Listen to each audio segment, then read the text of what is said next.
Vance walked through the white halls of Meridian Station's medical ward for the last time. Her footsteps echoed against the metal floor, a lonely sound that matched the emptiness growing in her chest. 12 years. She had given 12 years of her life to this place, and now they were throwing her away like broken equipment. The meeting with Administrator had lasted only 5 minutes. The alien had not even looked at her while he spoke. His compound eyes stayed fixed on his data screen, his mandibles clicking as he delivered the news that would destroy her life. Budget reallocations, he had said. The Galactic Medical Consortium has determined that human nursing staff are no longer necessary. The new AI medical drones are more efficient, more cost-effective. Your services are no longer required, Nurse Vance had wanted to argue. She had wanted to remind him of all the lives she had saved. She had wanted to tell him about the child who had called her second mother after she nursed him back to health. She had wanted to mention the countless nights she had stayed past her shift because a patient needed comfort that no machine could provide. But she had seen the cold dismissal in his posture. To Administrator, she was just a number on a spreadsheet, a cost to be cut, a human to be discarded. So she had simply nodded and walked out. Now she stood in front of her locker, staring at the few personal items inside. A photograph of her parents back on Earth, both gone now. A small plant that somehow survived on artificial light. A thank you card from a patient's family, written in a language she could not read but treasured anyway. She packed everything into a small bag. It did not take long. 12 years of her life, and it all fit into one bag. The other nurses watched her go. Some of them were human, and their eyes held fear. They knew they would be next. The aliens among the staff looked away, uncomfortable or indifferent. Humans were the species in the galaxy, the youngest, the least important. Nobody would fight for them. Took the lift down to the lower habitation ring. This was where humans lived on Meridian Station, in small gray apartments stacked on top of each other like boxes. The air was colder here, the lights dimmer. The consortium did not waste resources on comfort for humans. Her apartment was exactly as she had left it that morning, when she had thought she still had a job. The bed was unmade. A cup of cold coffee sat on the small table. Everything looked normal, but nothing felt normal anymore. She sat down heavily on the bed and tried to think. 3 months of savings, maybe 4 if she ate less and kept the heat low. After that, she would have no choice but to take a deportation shuttle back to Earth. Back to the overcrowded cities where jobs were scarce and hope was scarcer. She had left Earth at 22, full of dreams about exploring the stars and helping people across the galaxy.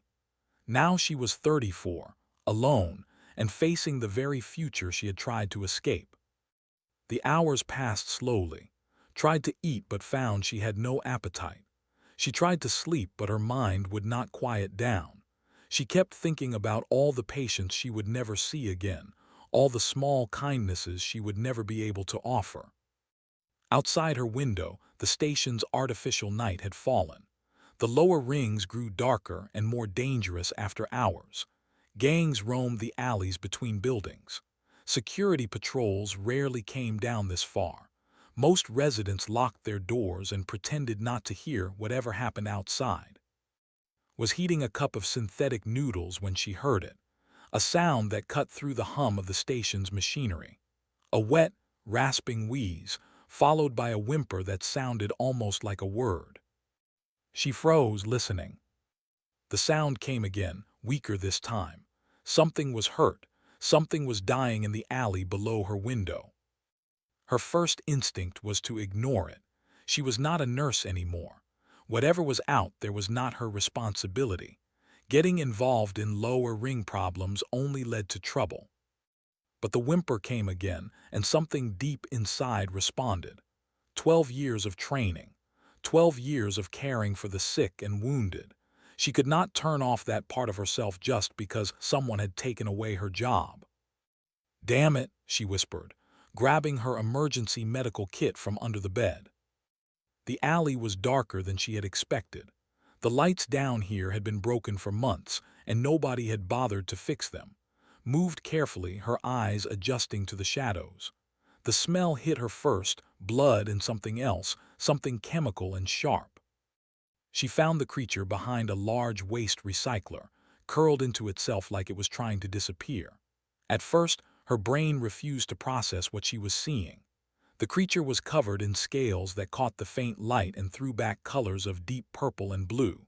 Wings, folded tight against its body. A long tail wrapped around its legs. A face that was somehow both terrifying and beautiful, with golden eyes that reflected like mirrors. A dragon. No, corrected herself. She had never seen one in person, only in news feeds and educational programs. They were one of the oldest species in the galaxy, powerful and proud and impossibly wealthy. They ruled an empire that spanned 17 star systems. They did not come to places like Meridian Station. They certainly did not lie bleeding in alleys in the human district. But this one was here, and this one was dying. 3 blast wounds marked its side. The scales there were cracked and burned, and dark blood seeped steadily onto the ground. Someone had shot this creature and left it to die like garbage. The golden eyes opened and fixed on. She saw fear there, and pain, and underneath it all, a flicker of something that might have been hope. "Please," it whispered, its voice like distant thunder even in its weakness. "Please help me." Knelt beside the creature. Her hands were already moving, pulling supplies from her kit, assessing the damage. Her mind raced through everything she knew about physiology, which was almost nothing. They were secretive. They never shared medical information with other species. But wounds were wounds, bleeding was bleeding, and this creature needed help. "I am a nurse," said softly, more to herself than to the creature. "Or I am going to help you, just hold on." The eyes closed and its breathing steadied just slightly. It had understood her. It was trusting her. Took a deep breath and got to work. Worked through the night. Her hands moved with the certainty that came from years of practice, even though everything about this situation was completely new to her. The scales were harder than any skin she had ever touched, like flexible metal plates layered over muscle. The blood that seeped from its wounds was darker than human blood, almost black in the dim light, and it was hot against her fingers. She cleaned the first wound carefully, picking out fragments of whatever weapon had been used. The creature flinched beneath her hands but did not pull away. It was watching her with those golden eyes, tracking her every movement with an intelligence that made her feel like she was the one being examined. "This is going to hurt," she warned before applying antiseptic to the wound. "I am sorry. I do not have anything strong enough to numb the pain." They made a sound that might have been a laugh, though it came out as more of a painful rumble. "I have felt worse, human. Do what you must." Nodded and continued her work. The second wound was deeper than the first, and she had to use her surgical thread to close it. Her fingers ached from the effort of pushing the needle through the tough tissue around the scales. Normal sutures would not hold, so she had to improvise, using the strongest thread in her kit and making smaller stitches than she normally would. The third wound was the worst. It had come dangerously close to something vital, she was sure of it. This breathing grew shallow whenever she touched that area, and once it made a sound of pure agony that echoed off the alley walls. "I am sorry," said again. "I am almost done, just a little more." "You keep apologizing," said, its voice strained. "Why, you are helping me." "Because I am causing you pain. Even if it is necessary, I do not like it." The creature was silent for a moment, processing her words. Then it said, "You are strange, human." Almost smiled. "I have been told that before." By the time she finished bandaging the last wound, her medical kit was almost empty. She had used nearly everything she had, supplies that would cost her a week's worth of food to replace, supplies she could no longer afford. She pushed that thought away. It did not matter now. The looked better, but it was still weak. Its scales had lost their shine, and its eyes kept closing like it was fighting to stay conscious. Recognized the signs of dehydration and blood loss. The creature needed fluids and nutrients, and it needed them soon. "Can you eat?" she asked. "I do not have much, but I can make something." "I do not know if I can digest human food," they admitted. "Our systems are different." "Then I will make something simple, something that should be safe for most carbon-based species." Stood up, her knees aching from kneeling on the hard ground for so long. "Wait here, I will be back." She climbed back up to her apartment and went through her small kitchen. She did not have much. Synthetic noodles, protein cubes, a few vitamin supplements. Nothing fancy, nothing expensive. But she knew how to make a basic nutrient broth that she had used for patients who could not eat solid food. She heated water and dissolved the protein cubes into it, adding the vitamins and a little salt. It would not taste good, but it would provide energy and hydration. She poured it into a container and carried it back down to the alley. The head not moved. For a terrible moment, thought it had died while she was gone. But then its eyes opened, and it lifted its head weakly to look at her. "Drink this," she said, kneeling beside it again. "Slowly, small sips." She held the container to the creature's mouth, tilting it gently so it could drink without choking. They obeyed her instructions, taking small, careful swallows. Watched its throat move with each sip, relieved to see that it could keep the liquid down. "Why are you doing this?" the creature asked when the container was empty. "You do not know me. You owe me nothing. Helping a stranger in this part of the station is dangerous. Your own kind might harm you for having contact with me." Considered the question. It was a fair one. She had risked her safety to help a creature she had never met, spending resources she desperately needed on someone who might not even be able to repay her. "Because you were hurt," she said finally. "That is reason enough." They stared at her for a long moment. Something shifted in its golden eyes, something she could not quite identify. Then it lowered its head in what seemed like a gesture of respect. "I am called," it said. "I thank you, human. I owe you a debt. My name is, and you do not owe me anything. Just rest and let your body heal."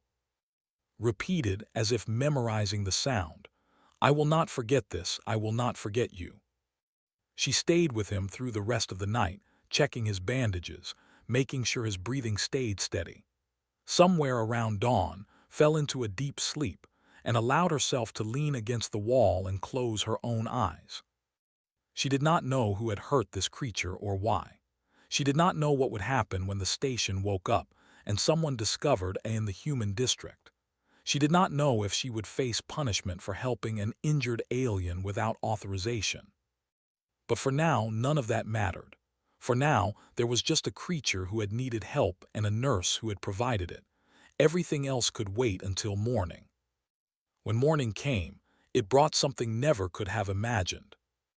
It started with a sound, a deep humming vibration that made her teeth ache and her bones tremble. She opened her eyes and saw light streaming into the alley, too bright and too golden to be the station's artificial sunrise. Was awake, his eyes fixed on the sky above them. His expression was complicated, a mixture of relief and something that looked almost like worry. "What is that?" asked, climbing to her feet. "That," said quietly, "is my mother." And that was when realized that the light was not coming from the station at all. It was coming from above, from ships. Ships so large and so magnificent that they made everything else look like toys. 4 dreadnoughts hung in the space outside the station, their hulls gleaming like polished night sky, their golden markings pulsing with ancient power. They had come for the prince. And everything in life was about to change forever. Stood in the alley with her mouth hanging open, staring at the 4 massive ships that now blocked out half the sky. She had seen warships before, the gray military vessels that patrolled consortium space, the sleek trading ships that docked at the station every week. But she had never seen anything like this. The dreadnoughts were not just ships. They were works of art. Their black hulls curved like the bodies of living creatures, covered in golden symbols that seemed to move and shift even as she watched. Each ship was larger than the entire medical complex where she had worked. Each ship probably cost more than every human on the station would earn in their entire lives combined. And they were here, in the human district, at her apartment building. "Your mother," said, her voice barely a whisper. "Did you say your mother?" Was already trying to stand, though his wounds made him stumble. Reached out automatically to steady him, her nurse's instincts overriding her shock. He leaned against her, his weight heavy but not crushing, his scales warm beneath her palms. "I should have told you," he said, "but I was not sure you would help me if you knew." "Knew what?" Before could answer, a beam of golden light shot down from the largest ship and struck the ground at the entrance to the alley, shielded her eyes against the brightness. When she could see again, there were figures standing there. Figures. The one in front was enormous, easily 3 meters tall, with scales the color of deep red wine.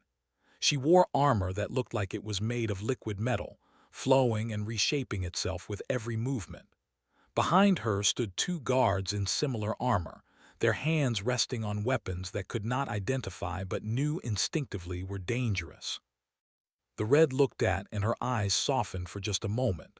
Then her gaze moved too, and it became hard as stone. "You are the human," she said. Her voice was deep and powerful, the kind of voice that expected to be obeyed. "You are the one who found my son." I's voice died in her throat. She cleared it and tried again. "Yes, I found him, I helped him, I am a nurse." "I know what you are. I know everything about you, Vance. Born on Earth, emigrated to Consortium Space at age 22. Nursing certification with honors. 12 years of service at Meridian Station Medical Ward. Dismissed yesterday for budget reasons." The tilted her head slightly. "You lost your job and then you spent your own money and supplies to save a stranger in an alley. A stranger who could have been anyone. A stranger who could have been dangerous." Did not know what to say. She felt very small standing in front of this creature, this being who clearly had more power than anyone she had ever met. "He was hurt," she said finally. It was the same answer she had given because it was the only answer that made sense to her. "I could not walk away." The red studied her for a long moment. Then she turned to one of her guards and spoke in a language did not understand. The guard nodded and touched something on his armor. More golden light, and suddenly they were not in the alley anymore. Gasped as the world shifted around her. 1 second she was standing on dirty metal ground surrounded by recyclers and garbage. The next second she was standing on a floor that looked like black glass, in a room so large and beautiful that it took her breath away. Columns of crystal rose toward a ceiling painted with stars. Tapestries hung on the walls, showing images of dragons in flight, dragons in battle, dragons ruling over worlds of fire and gold. The air smelled clean and sweet, like flowers that had never seen but somehow remembered from dreams. She was on one of the ships. She had to be. "Sit," the red commanded, gesturing toward a chair that had not been there a moment before. It rose from the floor like it was growing, shaped itself into something that would fit a human body. "We have much to discuss." Sat because her legs were shaking too much to stand. Was guided to a medical platform where healers immediately began examining his wounds. She watched them work, nodding with professional interest that they used tools of light and sound rather than the physical instruments she was used to. "My name is," the red said, settling into a larger chair across from. "I am the matriarch of the Imperium, ruler of 17 star systems, mother to 3 sons, of which is the youngest." Stomach dropped.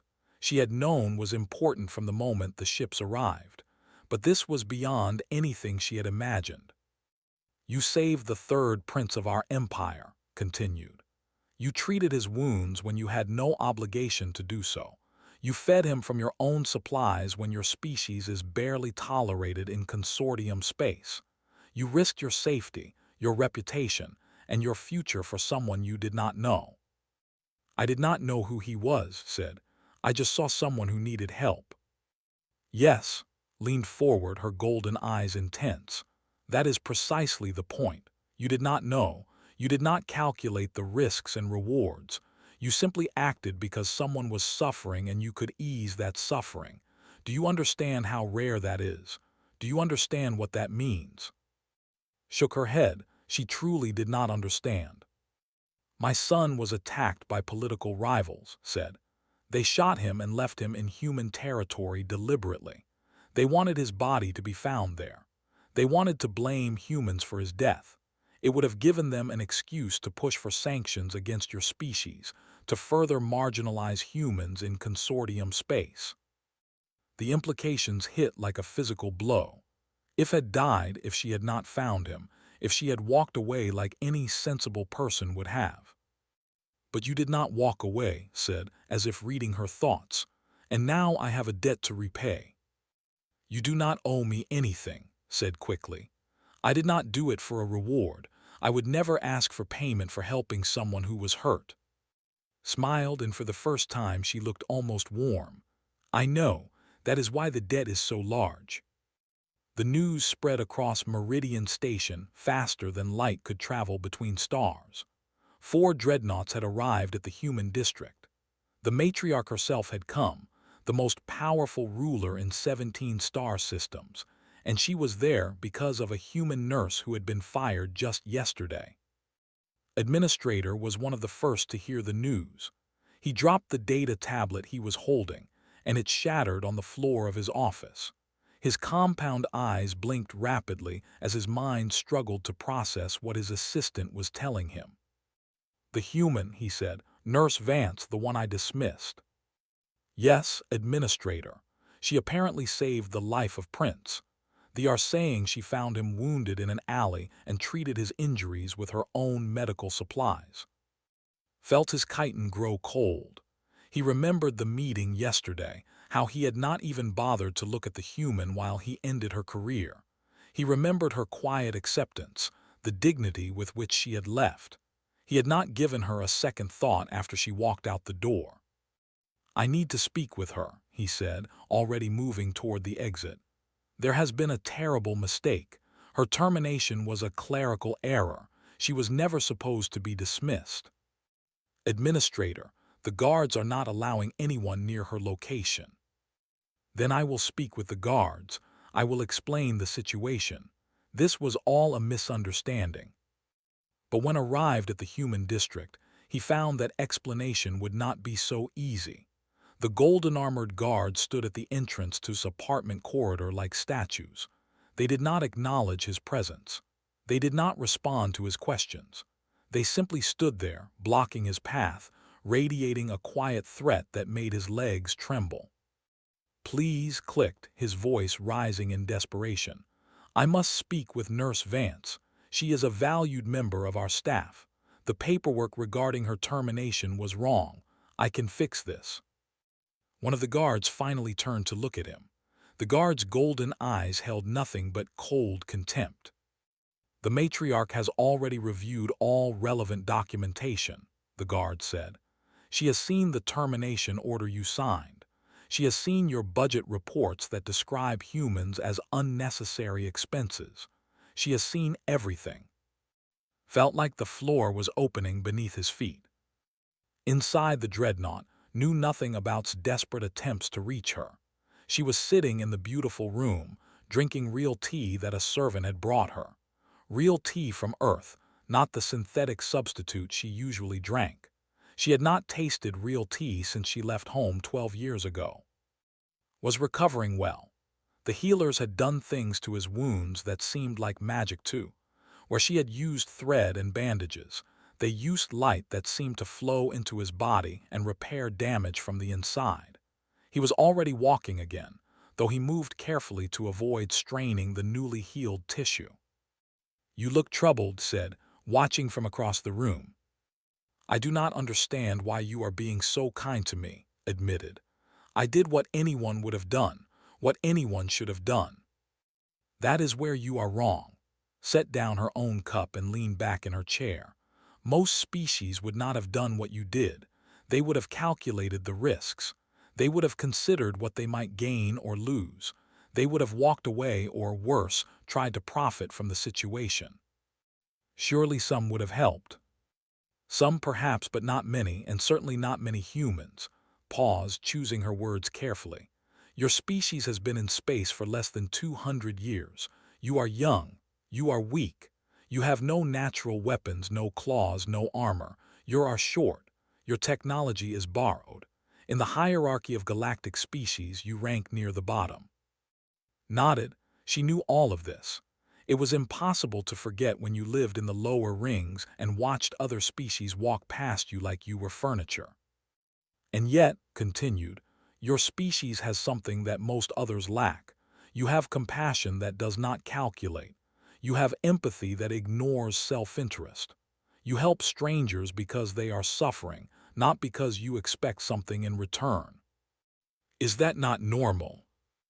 Laughed, a deep sound that echoed off the crystal columns. Normal, child, it is terrifying.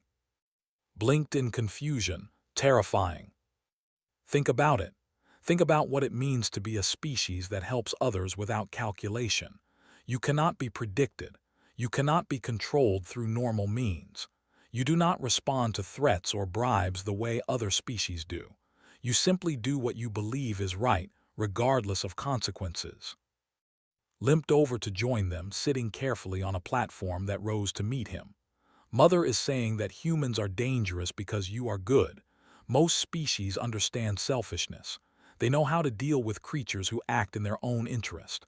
But creatures who act against their own interest to help others, that is something new, something strange, something powerful. Thought about this. She thought about all the times she had stayed late at work without extra pay, simply because a patient needed comfort. She thought about all the human nurses she knew who did the same thing. She thought about the way humans on the station looked out for each other, sharing food and resources when times were hard. We do not think of it as being against our interest, she said slowly. We think of it as being human. Exactly, nodded. And that is why your species will change the galaxy, not through war or conquest, not through technology or trade, but through this simple thing that you call being human.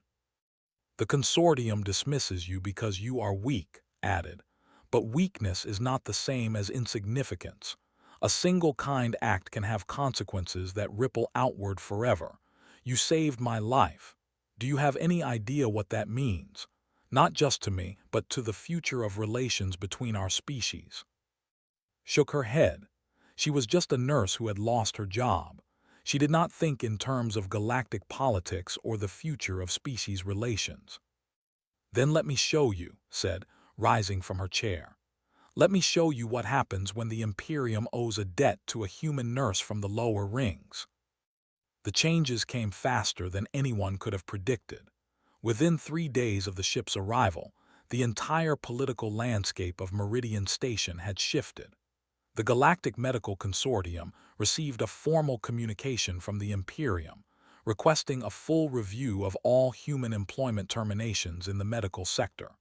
The communication was polite, but carried an unmistakable weight behind its words. Within a week, the consortium had reversed its position on human nursing staff. Budget reallocations were suddenly found to be unnecessary. Human nurses across the sector received formal apologies and substantial compensation for their wrongful dismissals. Administrator was quietly transferred to a remote mining station where he would spend the rest of his career processing paperwork for cargo ships. But these were just the beginning of the changes. Matriarch called a formal meeting of the station's leadership. Ambassadors from a dozen species crowded into the diplomatic hall, all of them curious about what the ruler wanted. Many expected demands or threats. What they got was something far more unexpected. The Imperium wishes to establish a new medical partnership, announced. We request a contingent of human nurses to serve in our royal medical facilities. They will be trained in our healing techniques and will share their own knowledge with our healers. This exchange will be funded entirely by the Imperium. The room fell silent. Several ambassadors exchanged confused glances. They were famous for their isolationism. They never invited other species into their space. They certainly never requested humans for anything. Furthermore, continued, the Imperium will establish a trade agreement with any station or world that treats human residents fairly. This agreement will be worth considerable resources. We have seen how humans are treated in consortium space. We believe this treatment is both unjust and unwise. One of the ambassadors, a tall creature with blue skin and too many arms, raised a hand to speak. May I ask why they have suddenly become interested in human welfare? Smiled, showing teeth that could crush steel. Because a human nurse saved my son's life without asking for anything in return. Because she showed us something we had forgotten in our long years among the stars. Compassion has value. Kindness has power.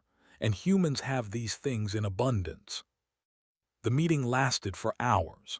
When it ended, humanity's position in consortium space had shifted fundamentally. Not because humans had won a war or developed new technology. Not because they had wealth or political influence. But because one nurse had done what she thought was right, and the most powerful species in the galaxy had taken notice. Watched all of this happen from a distance. She was offered many things in the weeks that followed. The matriarch wanted her to become chief medical advisor to the imperial court. The consortium offered her directorship of a new research institute. 3 other species sent ambassadors with their own proposals, each one more impressive than the last. She turned them all down. I do not understand, said when she told him her decision. They were sitting on the observation deck of his mother's flagship, watching the stars drift past the massive windows. His wounds had healed completely, leaving only faint scars beneath his scales. You could have anything you want: power, wealth, influence. Why would you refuse?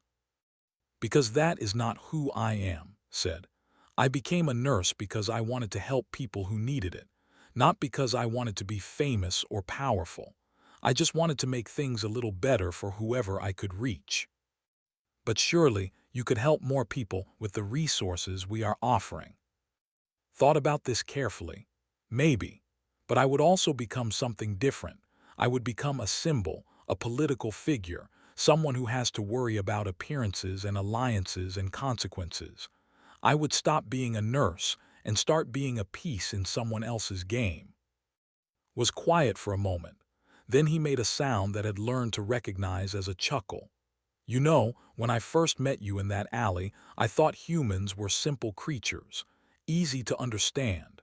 Now I think you might be the most complicated species in the galaxy. Is that a bad thing? No, I think it might be a wonderful thing. He turned to look at her with those golden eyes that had once stared up at her from the darkness, full of pain and hope. So what will you do instead? I want to open a clinic, said. A free clinic in the lower rings where anyone can come for help regardless of species or status. No paperwork, no payment, no questions. Just help for anyone who needs it. That will cost money, resources. You will need staff and supplies and a location. I know. I was hoping maybe you could help with that part. His chuckle grew into a full laugh. You refuse an empire but ask for a clinic. You are the strangest human I have ever met, Vance. 6 months later, the Vance Foundation opened its doors on Meridian Station's lower ring. The building had been a warehouse before. Now it was a medical facility equipped with technology from both human and medicine. The staff included nurses from a dozen species, all trained in both traditions of healing. Above the entrance hung a simple plaque with words that had chosen herself. The words that had guided her that night in the alley. The words that had started everything. Because someone was hurt. Patients came slowly at first. The poor, the forgotten, the species that other facilities would not treat. They came expecting coldness or judgment. They found warmth and care instead. Word spread through the lower rings and beyond. More patients came. More staff was needed. The foundation grew. Historians would later point to this moment as the beginning of humanity's true rise among the stars, not through weapons or wealth, but through something far more powerful and far more rare, through compassion given freely, through kindness without calculation, through the simple human belief that someone who is hurt deserves help, regardless of who they are or what they can offer in return. Did not think of herself as someone who changed history. She was just a nurse who had seen someone suffering and could not walk away. But sometimes that is all it takes. Sometimes a single act of kindness can ripple outward and touch the entire galaxy. And sometimes the smallest gesture can become the beginning of something greater than anyone could have imagined.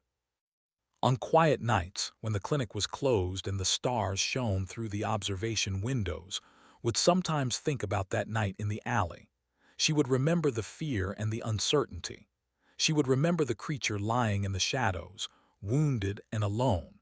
She would remember the choice she had made without really thinking about it at all. She had not saved because he was a prince.